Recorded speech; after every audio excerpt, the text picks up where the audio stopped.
Di Maliaki 4 ayat 4 dikatakan, ingatlah akan hukum Musa yang diperintahkan atau disampaikan di Horeb, dan Horeb itu adalah di Sinai untuk seluruh umat Israel.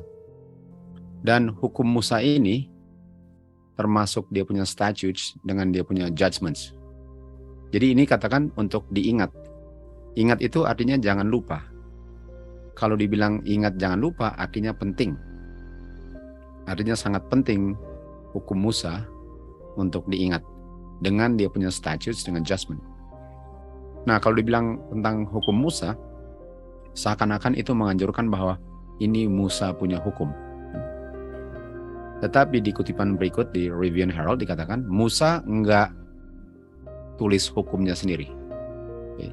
Musa enggak membuat hukumnya sendiri. Jadi walaupun dinamakan hukum Musa, tapi ini bukan Musa punya hukum.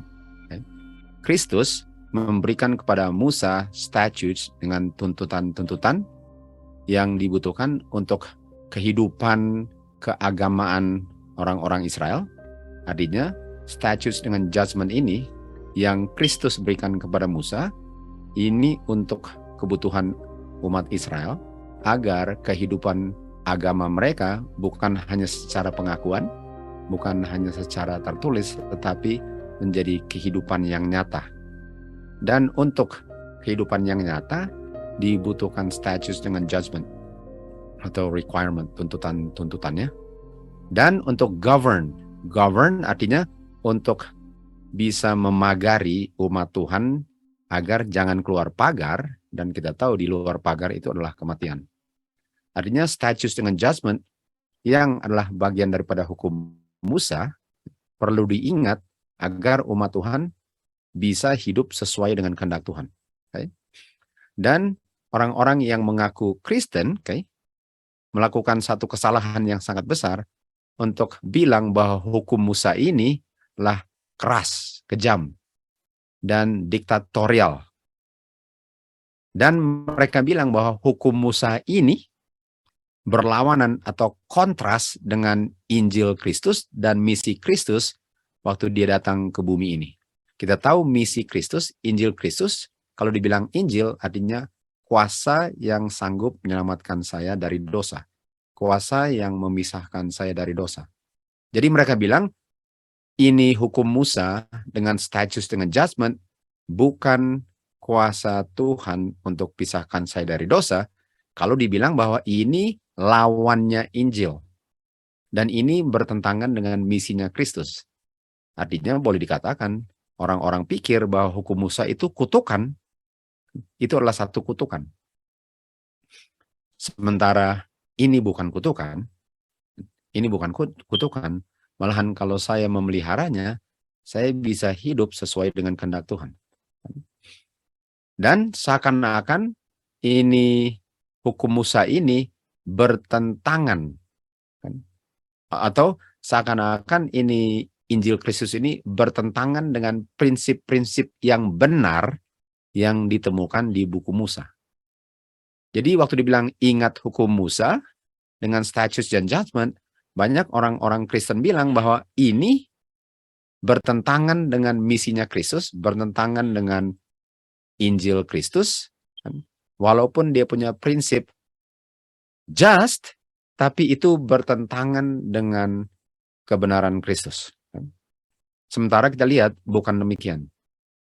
Kita lihat dia punya summary di sini. Hukum Musa itu tidak keras, kejam, dan tidak diktatorial, bukan. Dan hukum Musa ini setuju dengan Injil, dengan misinya Kristus dalam ministrinya di bumi ini. Dan prinsip-prinsipnya benar. Dan sangat dibutuhkan untuk bisa dihidupkan dalam kehidupan orang untuk menurut dan melakukan kehendak Bapa. Dan ini untuk menuntun umat Tuhan yang hidup di dunia ini. Dan ini dikatakan hukum Musa bukan karena Musa yang membuat hukumnya, tapi karena melalui Musa lah diberikannya kepada orang-orang Israel. Jadi ini hukumnya Bapa. Ini the law of God. Jadi walaupun dibilang the law of Moses, ini the law of God. Nggak ada bedanya dengan hukum Tuhan. Jadi untuk bilang bahwa hukum Tuhan itu bukan Injil dan tidak mendikte kehidupan kita, itu bertentangan. Hanya karena namanya Musa, bukan berarti bahwa itu bukan hukumnya God. Karena hukum atau Musa tidak membuat hukum. Okay? Jadi ingat hukum Musa dengan statutes, dengan judgment-nya. Ini kita butuhkan. Kita butuhkan untuk living religion, untuk govern kita hidup di dunia ini. Okay? Dan prinsip-prinsipnya benar dan baik. Itu hukum Musa. Kita lanjut.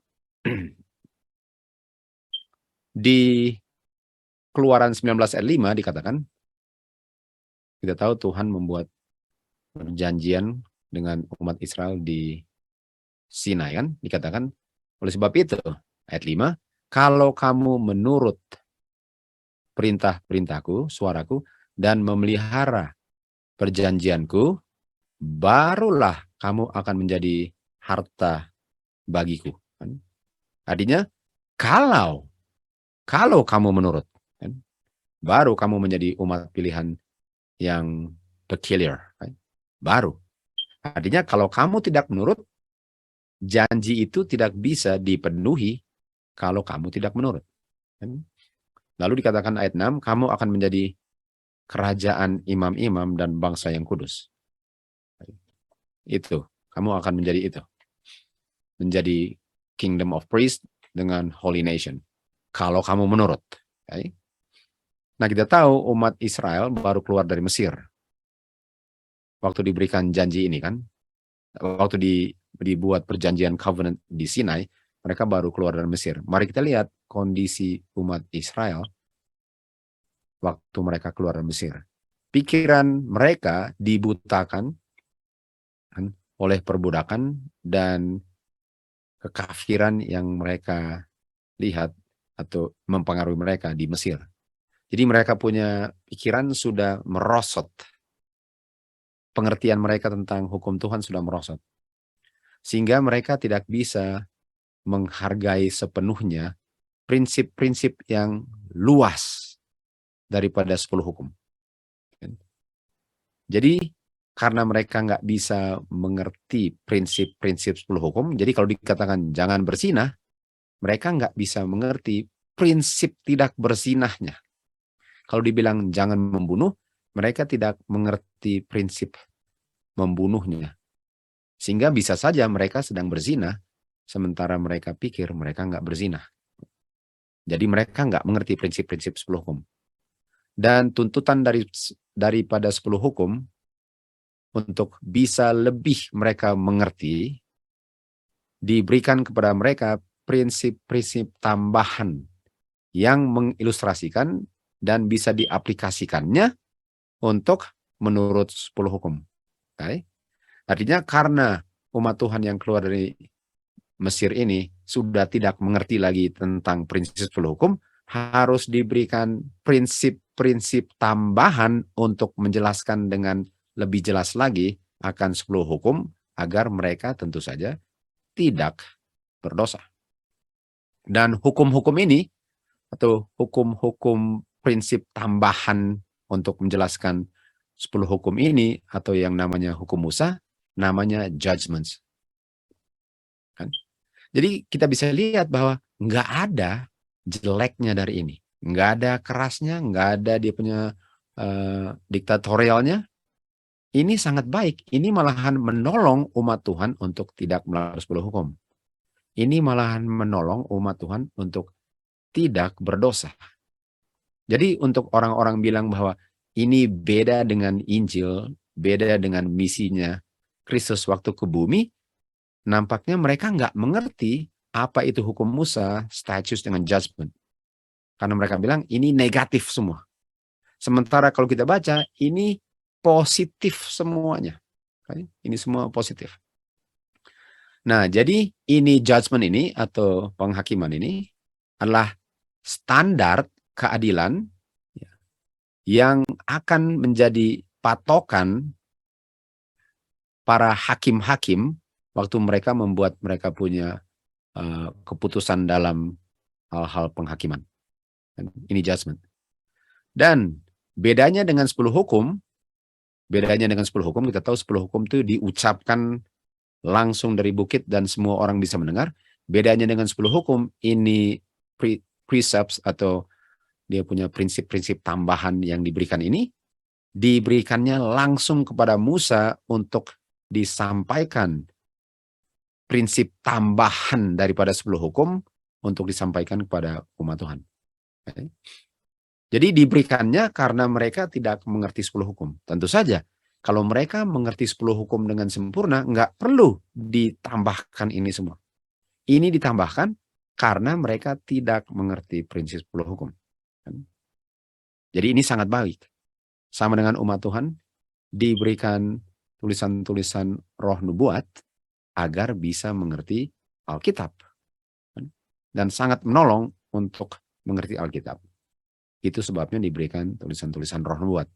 Jadi ini prinsip-prinsip judgment dengan status ini diberikan untuk orang-orang bisa mengerti 10 hukum agar 10 hukum tidak dilanggar. Artinya ini sangat baik untuk keselamatan orang. Bukan yang dibilang ini adalah keras dan ini adalah arbitrary atau diktatorial. Oke. Jadi itu dia punya pengertian mengenai status judgment.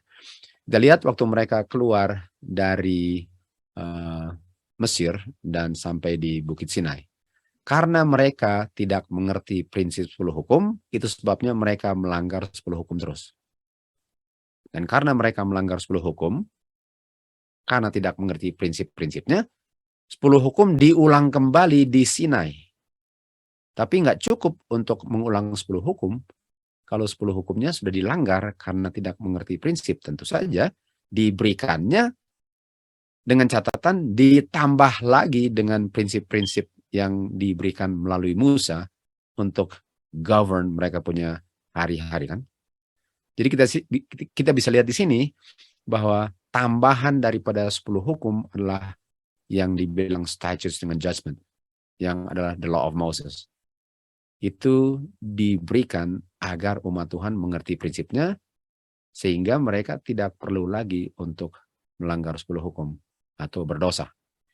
Dan kalau tadi dibilang judgment, sekarang dibilang ini statutes. Jadi prinsip-prinsip religious ini adalah statutes yang diberikan untuk jaga 10 hukum untuk tidak dilanggar.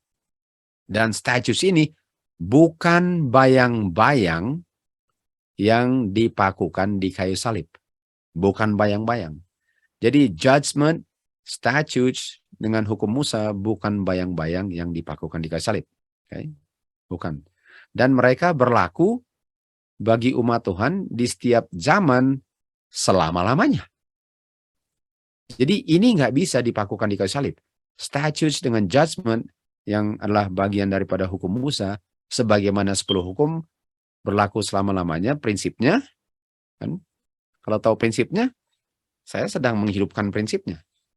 Kalau dipakukan, artinya saya tidak perlu menurut 10 hukum lagi. Dan dia berlaku selama-lamanya. Dan ini statutes dan judgment juga diberikan agar statutes judgment ini bisa dengan jelas dan sangat pasti menjelaskan 10 hukum. Jadi kita bisa lihat bahwa betapa pentingnya untuk orang berdosa agar tidak berdosa, dia mengerti apa itu standar kebenaran, yang mana statutes dengan judgment ini menjelaskan standar kebenaran itu agar dia tidak melanggar 10 hukum. Jadi kita lihat dia punya summary di sini, apa yang berlaku selama-lamanya. Hukum Tuhan, the moral law, hukum moral, atau 10 hukum, dan hukum Musa. Ini berlaku selama-lamanya, tidak dipakukan di kayu salib.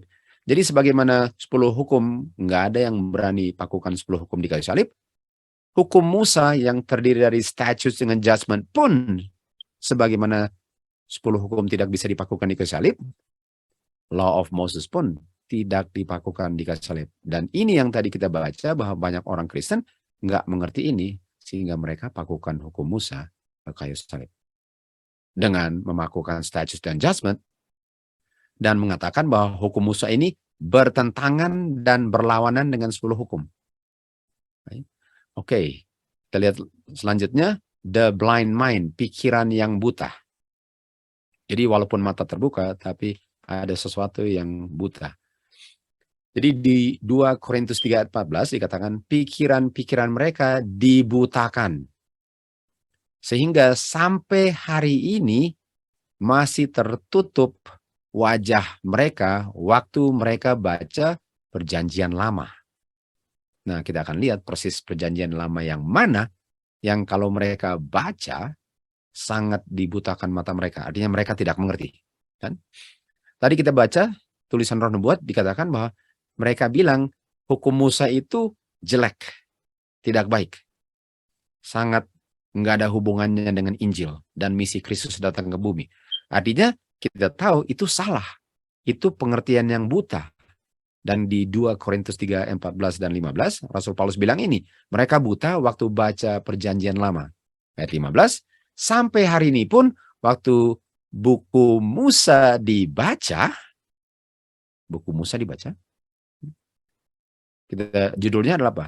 The Book of the Law. Artinya kalau bilang baca buku Musa, baca hukum Musa, mereka punya hati masih tertutup. Sehingga mereka punya pikiran masih buta akan hukum Musa ini dan betapa pentingnya untuk keselamatan manusia. Nah, mari lihat di sini, di kutipan Great Controversy, hukum Bapa di Ka'bah di surga adalah aslinya.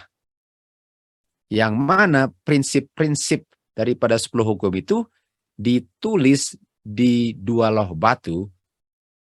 Lalu bukan cuma itu, bukan hanya hukum Tuhan punya prinsip yang ditulis di 2 loh batu yang dibilang di sini, dan dibilang dan artinya tambahan, dan prinsip-prinsip 10 hukum yang ditulis di batu, dan prinsip itu pun ditulis oleh Musa di Kejadian, Keluaran, Imamat, Bilangan, Ulangan. Pentateuch. Okay. Itu penta kan 5 buku. Kejadian, Keluaran, Imamat, Bilangan, Ulangan kan. Ini 5 buku. Jadi kalau bilang mereka nggak ngerti waktu baca Perjanjian Lama atau buku Musa, mereka nggak ngerti. Mereka nggak ngerti waktu baca Kejadian, Keluaran, Bilangan, Imamat, Ulangan. Mereka nggak bisa mengerti itu. Dan kata lain buku Musa adalah hukum Musa. Kan? Yang mana ini adalah transkrip atau pengungkapan kebenaran dalam tulisan yang nggak bisa salah. Mereka akan lihat bahwa ini kudus. Dan hukum Tuhan 10 hukum dengan hukum Musa adalah karakter Bapa yang diungkapkan yang tidak bisa berubah. Nggak bisa berubah. Hukum Musa dengan hukum Bapa itu sama. Kalau mau bilang sama. Karena mengungkapkan karakter Bapa yang tidak bisa berubah. Jadi kalau dikatakan bahwa hukum Musa nggak bisa berubah, mereka sudah pakukan kayak salib untuk mengatakan bahwa ini nggak dibutuhkan lagi. Makanya Roh Nubuat bilang, dengan saya memakukan hukum Musa, saya memakukan 10 hukum, moral law. Kita lihat di Matius 5 ayat 18, sampai langit atau bumi pun lewat, tidak ada satu jot atau satu tittle akan ditiadakan dari hukum ini. Kita tahu Tuhan bilang, saya datang bukan untuk membinasakan hukum ini, hukum God, hukum Musa. Enggak. Saya malahan mau exalt, saya malahan mau honor. Saya mau ungkapkan prinsipnya dalam kehidupan saya. Sementara banyak orang bilang, ini dipakukan. Sementara Tuhan bilang, ini malahan saya mau ungkapkan prinsipnya dalam kehidupan saya. The law of God. Hukum Bapa ini. Yang kita tahu juga, kita bisa lihat prinsipnya di hukum Musa. Malahan hukum Musa itu menjelaskan hukum Bapa. Adalah pengungkapan kehendaknya dan transkrip daripada karakternya Bapa. Jadi untuk bilang saya pakukan hukum Musa, otomatis pakukan the law of God, otomatis saya bilang saya tidak butuhkan karakter Bapa. Sementara ini endure forever, akan berlangsung selama-lamanya. Selama-lamanya firman-Mu, selama-lamanya. They stand fast forever and ever. Mazmur 119:89, 111:78. Artinya hukum God dijelaskan hukum Musa sama-sama mengungkapkan karakter Bapa yang di-fulfill oleh Tuhan Yesus, yang dia bilang saya tidak binasakan, dipakukan oleh orang-orang yang mengaku sebagai pengikut Kristus karena mereka punya mata dibutakan waktu baca the law of Moses atau tulisan-tulisan Musa. Nah, kita lihat sini, statutes dengan judgment, statutes dengan judgment ini menjelaskan tugas tanggung jawab manusia kepada sesama manusia dan dipenuhi dengan instruksi-instruksi yang penting, mendefinisikan dan membuat sederhana prinsip-prinsip hukum moral. Penting sekali ini statutes dengan judgment karena dia membuat orang mengerti 10 hukum agar tidak dilanggar. Dan ini law of Moses yang terdiri dari statutes dengan judgment, dia malahan akan increase, menambah kita punya pengetahuan tentang kita punya kehidupan keagamaan. Dan ini pun menjaga dan mempertahankan umat Tuhan, di mana umat Tuhan ini beda dan terpisah dari bangsa-bangsa yang sembah berhala. Artinya kalau saya tidak ada hukum Tuhan, tidak mengerti hukum Tuhan, menolak statutes dengan judgment, menolak hukum Musa yang menjelaskan 10 hukum, kehidupan saya tidak ada bedanya dari orang-orang di sekitar saya yang tidak sembah Tuhan, yang sembah berhala-berhala. Artinya, hukum Tuhan yang dijelaskan oleh statutes dengan judgment, ini membuat saya, di saat saya memeliharanya, bisa dibedakan dengan bangsa-bangsa yang tidak takut akan Tuhan. Yang tidak takut akan Tuhan. Lalu dikatakan di sini, tidak ada institusi, masuk ke sini. Sorry, di mana tadi? Oh ini, tidak ada institusi yang diberikan kepada orang Yahudi yang sangat membedakan mereka dari bangsa-bangsa selain mereka, selain hari Sabat. Jadi hari Sabat ini, kalau kita pelihara sepatutnya, itulah yang membedakan umat Tuhan dari yang bukan umat Tuhan. Dan yang membuat saya bisa pelihara 10 hukum hari Sabat dengan fully adalah statutes dengan judgment. Artinya kalau saya tolak statutes dengan judgment, saya tolak hukum Musa, sehingga saya tidak dengan fully sebagaimana orang-orang Farisi punya pemeliharaan hari Sabat, itu nggak akan membuat saya beda dari bangsa-bangsa yang lain yang menyembah berhala. Karena yang lain, yang bangsa-bangsa yang lain yang kafir, yang tidak takut akan Tuhan dan memelihara hukum Tuhan, mereka tidak memelihara hukum Tuhan dan mereka tentu saja nggak ada statute dan judgment. Jadi statute dan judgment dan hukum Tuhan inilah yang membedakan siapa umat Tuhan dan siapa yang bukan umat Tuhan. Sehingga mereka terpisah dari orang-orang kafir yang menyembah berhala. Dan mereka bisa kelihatan bedanya. Bukan hanya dalam pengakuan, tapi dalam kenyataan hidup. Karena mereka mengerti 10 hukum yang dibuat atau yang disederhanakan dan dijelaskan oleh statutes dan judgment, yaitu hukum Musa.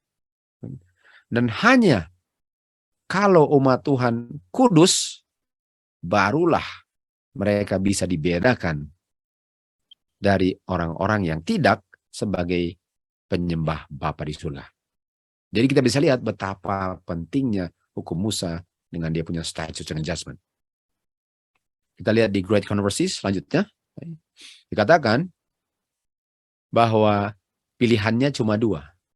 Antara saya memelihara hukum Tuhan, dan untuk memelihara hukum Tuhan artinya saya menghidupkan, mengaplikasikan prinsip-prinsip 10 hukum yang dijelaskan statutes and adjustment, atau saya memelihara hukum manusia, dan hukum manusia itu tentu saja bukan hukum Tuhan. Dan kalau bukan hukum Tuhan itu sama dengan kalau saya mengaku hukum Tuhan, tapi saya tolak statutes and adjustment, artinya saya tergolong dalam kelompok memelihara hukum manusia. Dan mereka yang memelihara hukum-hukum manusia dan tetap melanggar dan tolak hukum Tuhan dengan statusnya akan menerima tanda binatang. Sudah bisa lihat bedanya kalau tolak statutes and adjustment dengan terima statutes and adjustment. Bedanya satu, terima tanda binatang, satu terima meterai karakter Bapa di dahi di Wahyu 14 ayat 1. Ini bedanya orang yang terima dan tolak the law of Moses. Dan di 10 hukum, di jantung 10 hukum, hukum keempat. Di jantung 10 hukum ada hukum keempat. Ingat hari Sabat. Jadi kalau 10 hukum hanya bisa dipelihara dengan mengaplikasikan statutes dengan judgment yang mengungkapkan dan menjelaskan prinsip-prinsip 10 hukum, bukankah jantung daripada 10 hukum ini sangat penting? Karena kalau tolak hari Sabat, kita terima tanda binatang. Dan apa yang menjelaskan dan membuat sederhana pengertian prinsip hari Sabat agar saya tidak melanggar hari Sabat? Kita lihat di Patriarchs and Prophets dikatakan umat Tuhan diingatkan pentingnya kekudusan hari Sabat, dan cara Tuhan untuk kasih ingat pentingnya hukum keempat yang adalah jantung daripada 10 hukum agar tidak terima tanda binatang, agar bisa dibedakan dari bangsa-bangsa yang tidak takut akan Tuhan. Tuhan berikan feast tahunan. Jadi feast ini adalah yang Tuhan berikan agar saya tidak terima tanda binatang. Agar saya bisa kenal sebagai umat Tuhan yang memelihara hukum Tuhan dan memiliki kesaksian Yesus Kristus yang diperangi dragon nanti. Kan? Jadi yearly feast ini untuk umat Tuhan bisa dibedakan dengan orang-orang yang tidak takut Tuhan. Yearly feast ini, feast tahunan ini diberikan agar umat Tuhan bukan hanya mengaku sebagai umatnya, tapi benar-benar dalam kehidupannya adalah umat Tuhan. Yearly feast diberikan di mana umat Tuhan berkumpul pada waktu yang ditetapkan. Dan ini diberikan untuk kebaikan Israel, agar umat Israel dengan memelihara feast, mereka bisa mengerti prinsip hari Sabat dan benar-benar memelihara hari Sabat.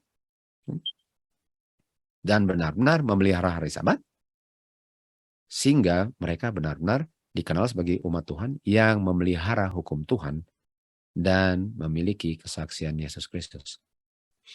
Ini diberikan untuk kebaikan. Jadi kita bisa lihat bahwa ada orang-orang yang benar-benar tidak mengerti ini. Dan dengan tidak mengerti ini, umat Tuhan dibinasakan karena tidak mengerti. Jadi penting sekali untuk kita mengerti bahwa ini tidak dipakukan di salib. Kutipan berikut di Signs of the Times dikatakan ada orang-orang yang tidak mengerti rencana keselamatan. Nah, kita tahu rencana keselamatan ialah untuk diselamatkan atau dipisahkan dari dosa. Artinya ada orang-orang yang tidak mengerti bagaimana Tuhan memisahkan orang berdosa dari dosanya. Dan cara untuk memisahkan umat Tuhan dengan yang bukan umat Tuhan ialah hukum Tuhan yang dimengerti sepenuhnya dengan pertolongan penjelasan daripada hukum Musa yang terdiri daripada statutes dengan judgment. Yang mana contoh daripada statutes adalah feast tahunan. Jadi untuk umat Tuhan bisa diselamatkan dari dosa, bisa dipisahkan dari dosa, atau bisa dipisahkan dan dibedakan dari orang-orang yang berdosa, ialah tentu saja mereka memelihara hukum Tuhan. Dan mereka mengaplikasikan prinsip-prinsip hukum Musa sehingga mereka tidak melanggar 10 hukum. Dan ada orang-orang yang tidak mengerti ini, dan mereka membuat kematian Tuhan Yesus, waktu Tuhan Yesus dipakukan di kayu salib, mereka bilang, waktu Tuhan Yesus dipakukan di kayu salib, hukum Bapa, 10 hukum ditiadakan. Coba. Kok bisa hukum Tuhan yang selama-lamanya, kok bisa karakter Bapa dipakukan? Kan? Harusnya manusia dipisahkan dari dosa. Rencana keselamatan ialah untuk dipisahkan dari dosa, dan untuk dipisahkan dari dosa ialah untuk menurut hukum. Untuk memelihara hukum artinya dipisahkan dari dosa. Karena kalau melanggar bersatu dengan dosa. Jadi bagaimana hukum yang perlu dipelihara untuk dipisahkan dari dosa dipakukan di kayu salib? Apakah itu rencana keselamatan? Tentu saja tidak. Karena orang-orang yang mengaku sebagai guru-guru agama di akhir zaman pun membutakan mata-mata orang-orang yang nggak tahu apa-apa, tapi cuma terima buta-buta, dengan menggabung hukum Tuhan, moral law, dengan hukum seremonial. Mereka gabung. Mereka gabung hukum seremonial dengan hukum 10 hukum. Dan setiap kali ayat bicara tentang hukum seremonial, mereka bilang, ini buktinya 10 hukum sudah dipakukan. Nah, saya bisa mengerti bahwa mereka bisa saja tanpa bilang 10 hukum dipakukan, mereka nggak akan bilang, oh 10 hukum sudah dipakukan. Nah, bisa saja ada yang bilang itu, tapi bisa saja dari orang-orang yang mengaku sebagai umat Tuhan, mereka bilang, no, 10 hukum moral law nggak dipakukan. Yang dipakukan adalah dia punya law of Moses. Yang dipakukan adalah dia punya statutes dengan judgments. Yang dipakukan adalah dia punya feast. Sementara kita tahu bahwa feast, statutes, judgment, the law of Moses, itu adalah selama-lamanya. Itu sama dengan 10 hukum, nggak pernah bisa ditiadakan. Jadi dengan saya bilang feast sudah dipakukan, inilah orang-orang yang di akhir zaman bilang bahwa 10 hukum sudah dipakukan bersama-sama dengan ceremonial law. Jadi mereka bilang bahwa ini statutes and judgment, law of Moses yang adalah 10 hukum sebenarnya, prinsip-prinsipnya adalah ceremonial law. Adalah ceremonial law. Sehingga waktu ceremonial law tidak dirayakan lagi, statutes, judgment, law of Moses, feast dipakukan juga. Jadi mereka bilang ini feast, ini law of Moses adalah satu paket dengan ceremonial law. Sementara Roh Nubuat bilang ini terpisah dan mereka gabung. Dia punya law of Moses menjadi bagian ceremonial law sehingga waktu Tuhan Yesus mati itu semua dipakukan, dan yang tidak dipakukan katanya 10 hukum. Jadi mereka nggak ngerti bahwa mereka sudah pakukan 10 hukum dengan memakukan law of Moses sebagai bagian daripada ceremonial law. Ini adalah pemutarbalikan firman Tuhan. Ada 2 hukum di sini. Satu bayang-bayang dan sampai di kayu salib dan berakhir waktu Tuhan Yesus mati. Yang satu lagi adalah hukum Jehovah yang berlaku selama-lamanya. Nah, mari lihat. Apakah feast tadi kita lihat selama-lamanya atau hanya sampai kayu salib? Kalau kita lihat lagi di sini. Kita lihat lagi sini kan. Kita lihat di sini bahwa ini statutes, feast dengan judgment berlaku selama-lamanya dan itu bukan yang dipakukan di kayu salib. Sementara mereka bilang ini feast, statutes, judgment, law of Moses dipakukan di kayu salib.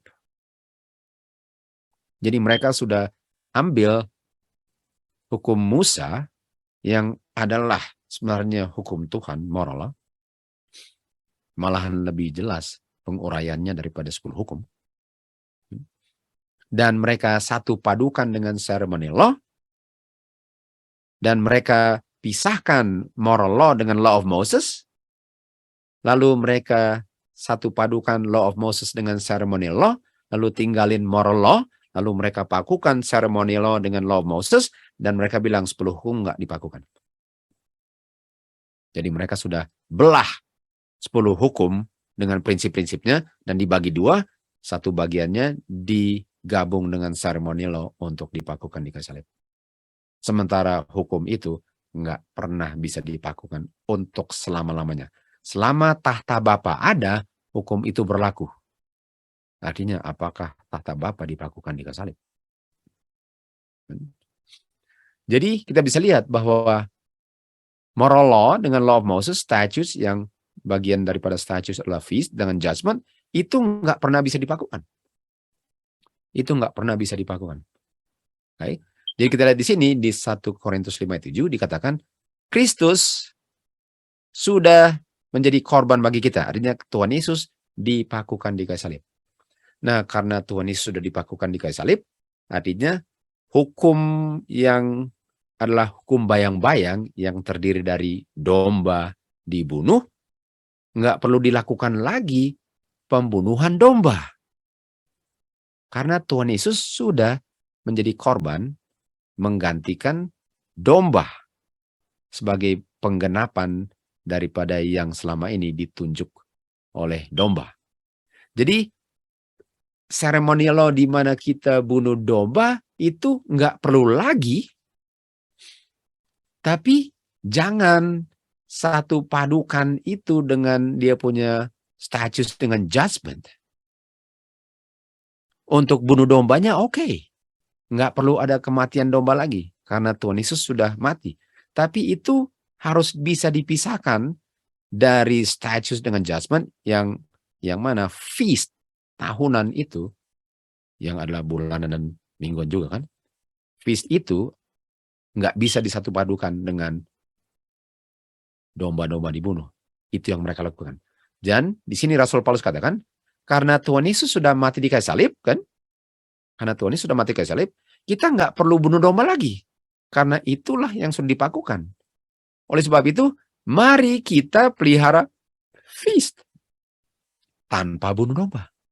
Karena feast tadi apa? Apa feast? Feast nggak pernah dipakukan.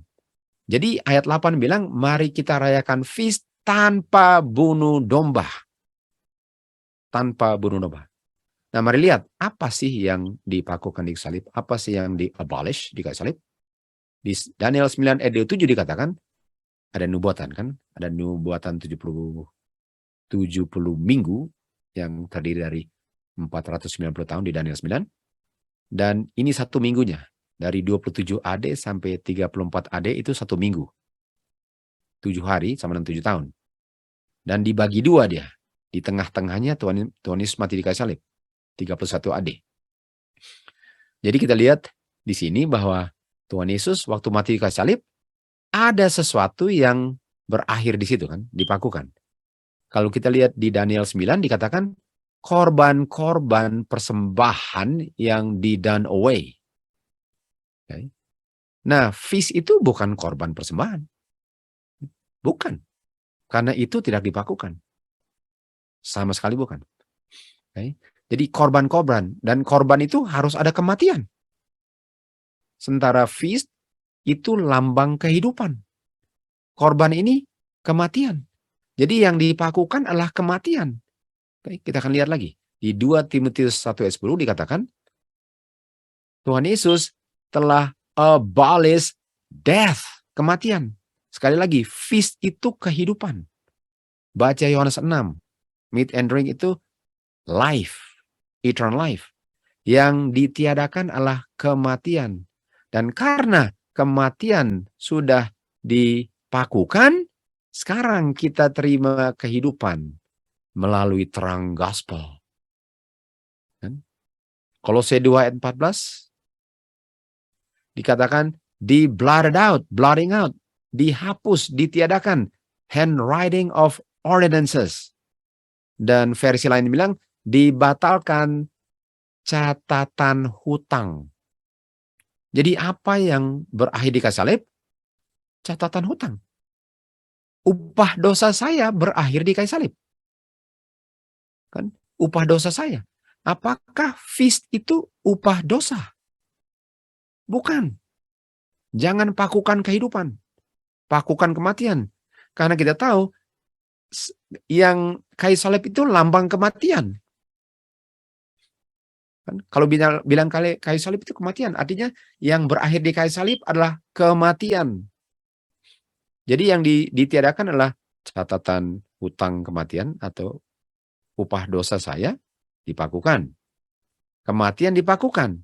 Di Yesaya 44 dikatakan yang di-blotted out adalah dosa atau upah dosa, pelanggaran saya. Itu yang ditiadakan. Kan? Jadi waktu kita kembali ke 1 Korintus 5 ayat 7-8 dikatakan karena Tuhan Yesus sudah dipakukan, artinya karena mati, kematian, catatan hutang dosa saya, upah dosa saya dipakukan, dibayar, jangan bunuh domba lagi. Karena domba nggak perlu mati kalau kematian sudah dibayar. Nggak ada yang perlu mati. Waktu Tuhan Yesus mati, nggak ada yang perlu mati. Artinya sekarang kita bisa nikmati kehidupan. Dan apakah feast itu kematian? Bukan. Feast itu adalah kehidupan yang mana waktu saya makan itu, saya ingat kebaikan Tuhan dengan memberikan anaknya yang mati. Tapi feast itu lambang kehidupan. Dan saya bisa menghargai feast itu kalau saya merenungkan kembali kematian Tuhan Yesus dengan pengharapan kedatangannya nanti. Itu nggak bisa dipakukan. Dan oleh sebab itu, karena kematian sudah dipakukan, mari kita rayakan feast tanpa kematian lagi. Tanpa kematian lagi. Jadi kita lihat di sini bahwa di kayu salib tahun 31, kematian dipakukan, dosa dipakukan, catatan hutang dipakukan, upah dosa dipakukan. Hasil pelanggaran saya dipakukan. Itu yang dipakukan. Bukan hukum Tuhan, bukan hukum Musa. Hukum Musa itu untuk memberikan kehidupan. Sementara yang dipakukan adalah kematian. Nah, kita lihat di sini. Kristus memberikan kepada Musa prinsip-prinsip keagamaan yang akan govern mereka punya kehidupan sehari-hari. Dan ini statutes diberikan untuk menjaga agar 10 hukum tidak dilanggar. Statutes ini bukan bayang-bayang yang dipakukan di kayu salib. Statutes ini berlaku untuk selama-lamanya. Nah, artinya kita lihat statutes yang salah satunya adalah feast, nggak dipakukan. Artinya statutes ini kehidupan, bukan kematian.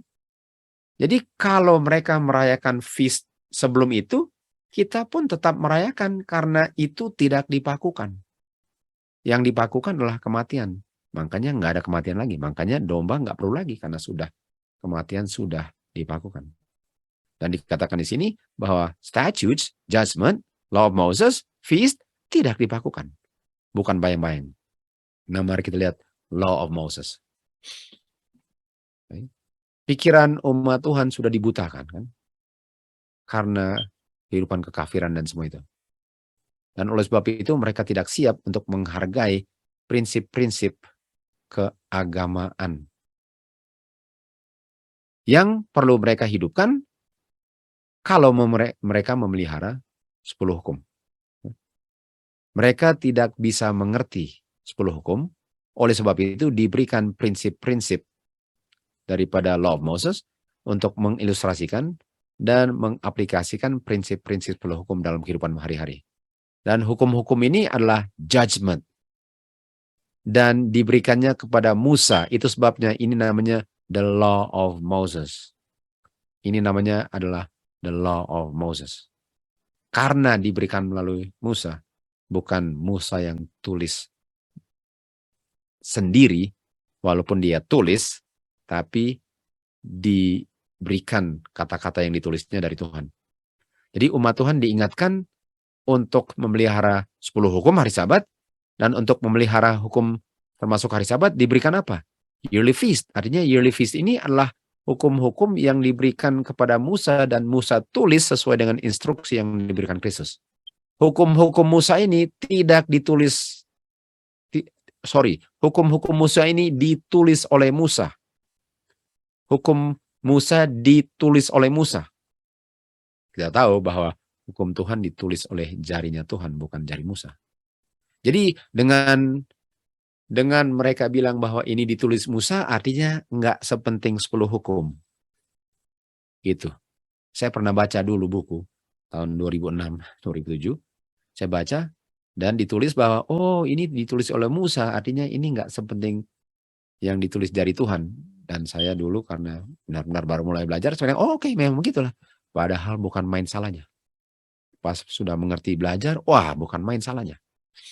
Jadi pada awal kita mulai belajar memang banyak kesalahan karena nggak ada prinsip yang teguh, tapi lama-lama kan makanya harus belajar terus. Lama-lama wah salah.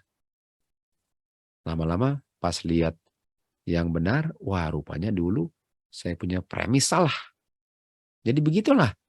Kalau memang salah oke, rubah.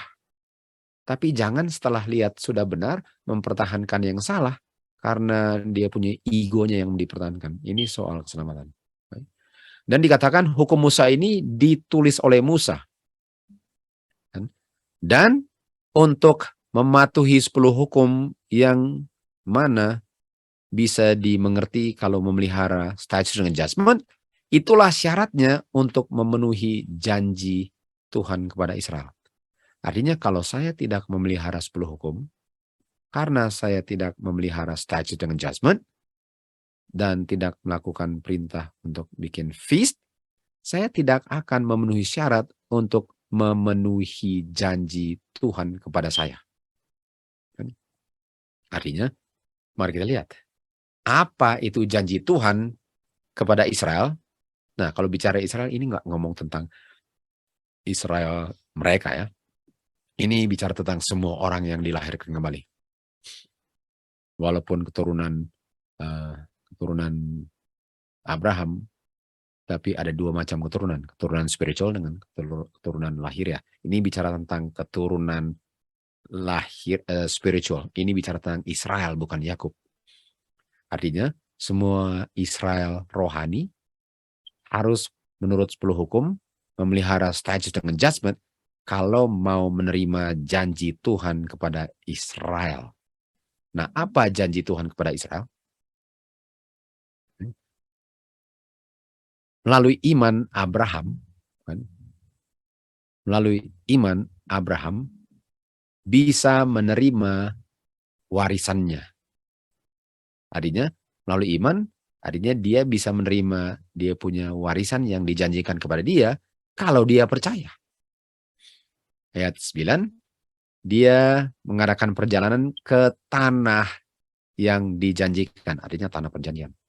Ke tanah yang dijanjikan. Artinya tanah yang dijanjikan itulah janji yang diberikan bagi orang yang memenuhi syarat. Dan syaratnya apa?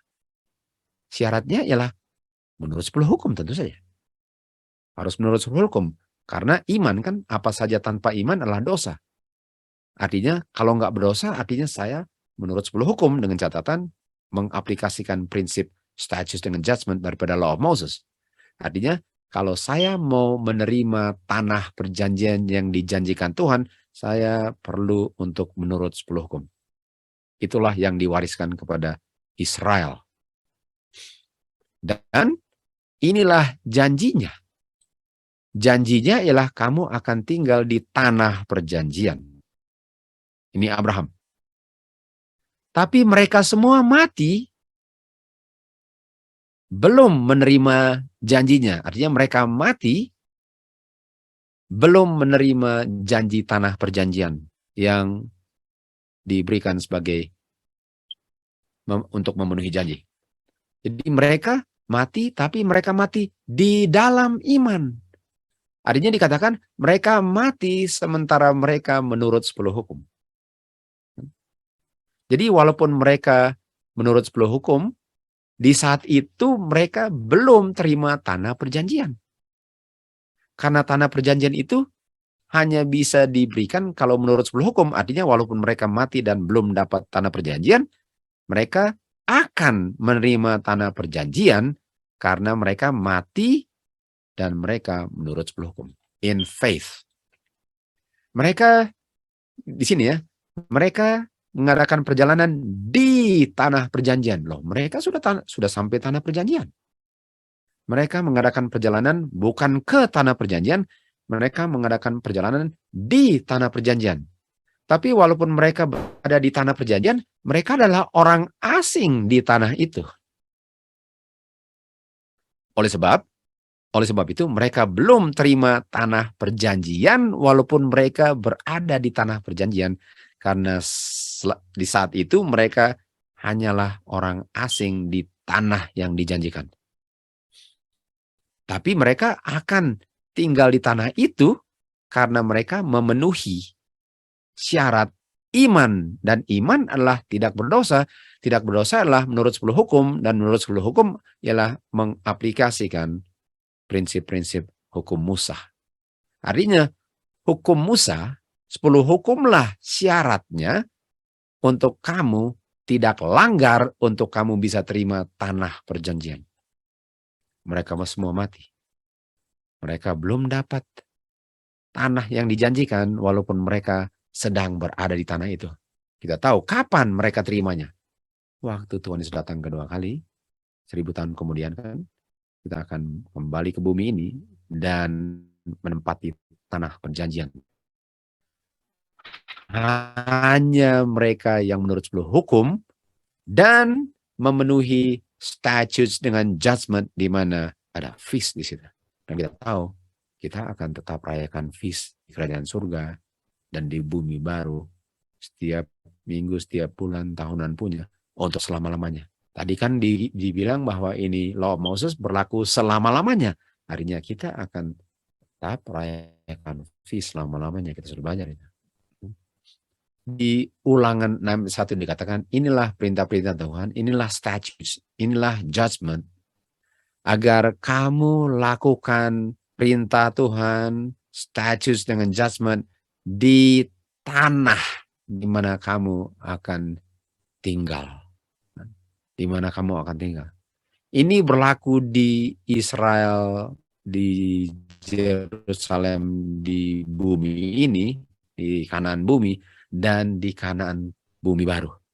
Jadi lihat, kita tetap pelihara 10 hukum, status judgment nanti. Makanya dibilang, selama ada waktu kita tetap pelihara. Katakan ayat 2, kamu akan pelihara semua statusnya dengan semua hukum-hukumnya, agar hari-hari kamu bisa diperlama. Berapa lama lamanya? Selama-lamanya. Kalau saya pelihara status. Bukankah ini perjanjian yang diberikan kepada Musa yang namanya New Covenant? Ini New Covenant. Satu kali kita akan belajar dan akan menguraikan apa itu dua covenant ya dengan segera. Ayat 3 katakan, oh Israel, peliharalah hukum Tuhan, statut Tuhan. Baiklah bagi jiwamu kalau kamu melakukannya. Sebagaimana Jehovah God daripada nenek-nenek leluhur kami ini janjikan kepada kamu tanah yang mengalir susu dan madu. Itu tanah perjanjian setelah 1000 tahun. Dan saya akan tinggal di bumi ini untuk lama-lamanya dan setiap minggu, setiap bulan dan tahunan punya kunjungi tahta apa untuk merayakan feast. Karena di bumi ini, di tanah perjanjian sementara masih orang asing di tanah ini, saya pelihara hukum Tuhan, status dengan judgment. Di Keluaran 20 ayat 12 dikatakan, hormatilah bapa dan ibumu. Hanya satu dari 10 hukum yang mana ada janjinya. Janji. Janjinya apa? Kalau kamu menghormati orang tuamu. Apa yang dibilang di sini? hari-harimu diperpanjang. Ini kan Ulangan 6 ayat 2. Di mana diperpanjangnya? Di tanah yang Bapa akan berikan. Berapa lama panjangnya? Saking panjangnya nggak ada ujungnya. Artinya orang yang akan hidup selama-lamanya karena sudah memperoleh kehidupan selama-lamanya adalah orang-orang yang untuk selama-lamanya memelihara hukum Tuhan, statutes dengan judgment yang berlakunya selama-lamanya dan tidak berakhir di kayu salib. Dan ini dia. Jadi sudah bisa lihat betapa pentingnya untuk kita mengerti ini statutes and judgment agar kita tidak melanggar sebuah hukum. Makanya dikatakan di buku Maliaki 4 ayat 4, ingat hukum Musa dengan statutes and judgment. Kalau itu sudah dipakukan, ngapain mau ingat? Dan kita tahu buku Maliaki bicara tentang akhir zaman, karena ayat berikutnya saya akan kirim Elia sebelum kedatangan Tuhan Yesus. Remember ye the law of Moses with its statutes and judgments.